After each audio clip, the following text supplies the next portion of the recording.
उसे चांद में भी नजर आती हैं 100 कमियां। आज तो पढ़े लिखे बच्चे हैं तो मालूम है चांद में भी दाग होते हैं, तमाम गड्ढे हैं ना। पुराने जमाने के लोग थे जो कंपेयर करते थे प्रेमिका को। उसे चांद में भी नजर आती है 100 कमियां, पर मेरे मुखड़े को वो बेदाग कहती है। उसे चांद में भी नजर आती है 100 कमियां, पर मेरे मुखड़े को वो बेदाग कहती है।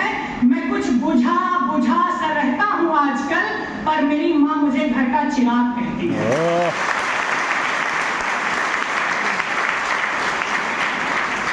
मैं राजधर्म आदर्शों का आयाम नहीं बन पाऊंगा। मैं राजधर्म आदर्शों का आयाम नहीं बन पाऊंगा। वचनबद्ध प्रारंभों का अंजाम नहीं बन पाऊंगा। कोटि कोटि सत्कर्मों का मैं धाम नहीं बन पाऊंगा। तुम सीता मत बनो प्रिय, मैं राम नहीं बन पाऊंगा।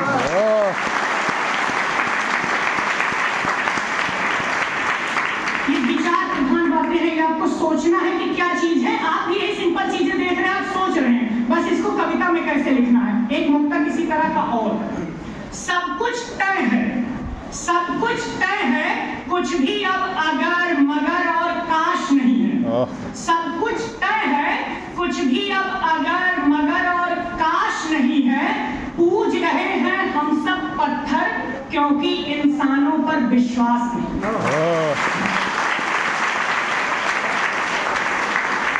नई चीजें कैसे ढूंढे आप पुराने से कनेक्ट करते हुए।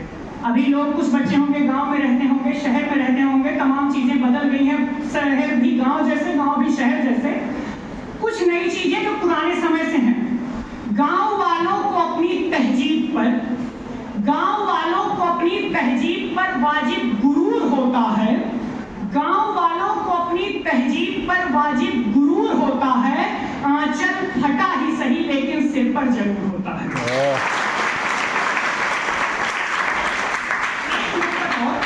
गर हाथ थामकर चलो, गर हाथ थामकर चलो तो मंजिलें खो ही जाती हैं। गर हाथ थामकर चलो तो मंजिलें खो ही जाती हैं। दिन भर थककर आंखें रात में सो ही जाती हैं। अगर बेऐब चाहते हो, अगर बेऐब चाहते हो तो फरिश्तों से रिश्ता रखो। हम इंसानों से अक्सर गलतियां हो ही जाती हैं।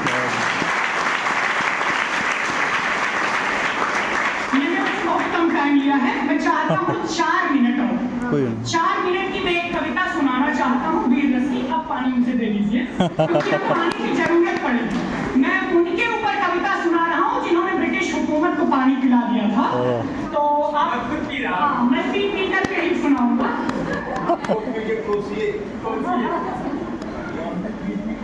लड़का सही सुना रहा है। चंद्रशेखर आजाद के ऊपर मैं एक कविता मैच्योर नहीं, ये वास्तव में मेरी विधा की है। अभी तक तो मैं आपको तमाम चीजें सुना रहा था, इधर उधर की बातें।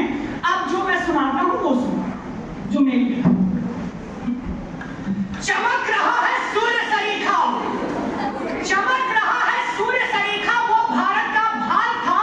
प्रतिमूर्ति वो ओज की दैदीप्यमान ज्वाल था, जो पंडित सीताराम तिवारी और जगरानी का लाल था।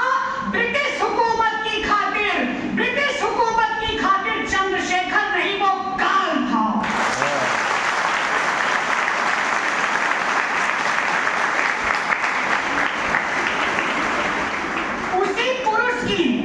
उसी पुरुष की गौरव गाथा तुमको आज सुनाता हूँ। परतंत्र देश में आजाद रहा जो उसकी बात बताता हूँ। वो 14 वर्ष की अल्पायु में, आप सभी ने पढ़ा होगा चंद्रशेखर आजाद के बचपन की एक घटना जिसमें वो वंदे मातरम भारत माता का जय घोष करते हुए जाते रहते हैं, उसका काव्यात्मक। वो 14 वर्ष की अल्पायु में एक रैली का नेता था। वो 14 वर्ष की अल्पायु में एक रैली का नेता था। सब बच्चा जिसको समझ रहे थे वो सचमुच नचिकेता था। नाम पूछने पर शेखर ने अपना आजाद बताया था और तिरंगा लहराने पर 15 कोड़े खाया था। मातु भारती के हित, मातु भारती के हित सब कुछ हंसकर स्वीकार किया। हर कोड़े पर उसने भारत का जय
वाह।